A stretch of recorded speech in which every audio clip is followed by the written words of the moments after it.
विधानसभा speaker और दिया कुमारी उप मुख्यमंत्री होंगी, महिला चेहरा, हालांकि महिला चेहरा, और प्रेमचंद्र वैरवा डिप्टी सीएम होंगे। यानी दिया कुमारी, प्रेमचंद वैरवा डिप्टी सीएम होंगे, दोनों डिप्टी सीएम हैं। और इसी के साथ वसुदेव देवनानी को विधानसभा स्पीकर नियुक्त किया गया है, उन्हें चुना गया है। तो फिलहाल ये है पूरा जो बागडोर संभालने वाले चेहरे जो होंगे राजस्थान के, वो कौन कौन होंगे, ये वो समीकरण है।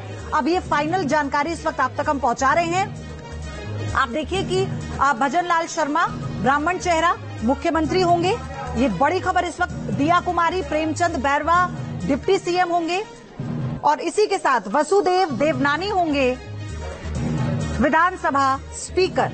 ये बड़ी जानकारी सामने आ चुकी है। और वसुदेव देवनानी वसुंधरा सरकार में मंत्री रहे हैं, चौथी बार विधायक चुने गए हैं और प्रोफेसर रहे हैं हालांकि, और सिंधी समाज का वो चेहरा माने जाते हैं। कार्यकर्ताओं के बीच अच्छी पकड़ और लंबा प्रशासनिक अनुभव है।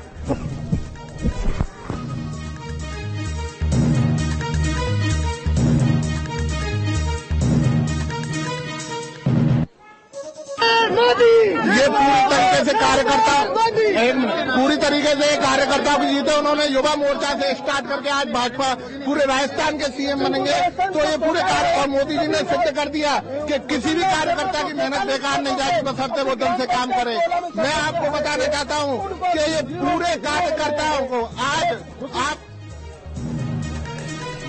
तो विकास के पास हम चल रहे हैं। विकास, इस वक्त तय हो चुका है, तीनों नाम तय हो चुके हैं, मुख्यमंत्री का और 2 उप मुख्यमंत्री, विधानसभा स्पीकर।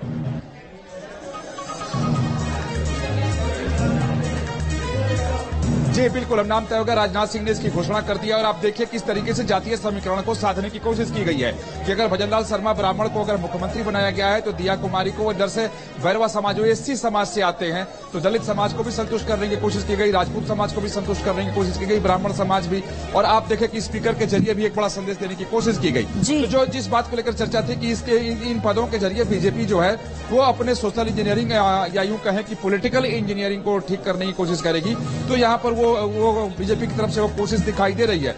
तो अब कह सकते हैं कि जो 3 तारीख के बाद से जो चीजें चल रही थी, अब उस पर राजनाथ सिंह के प्रेस वार्ता के साथ ही पूर्ण विराम लग गया।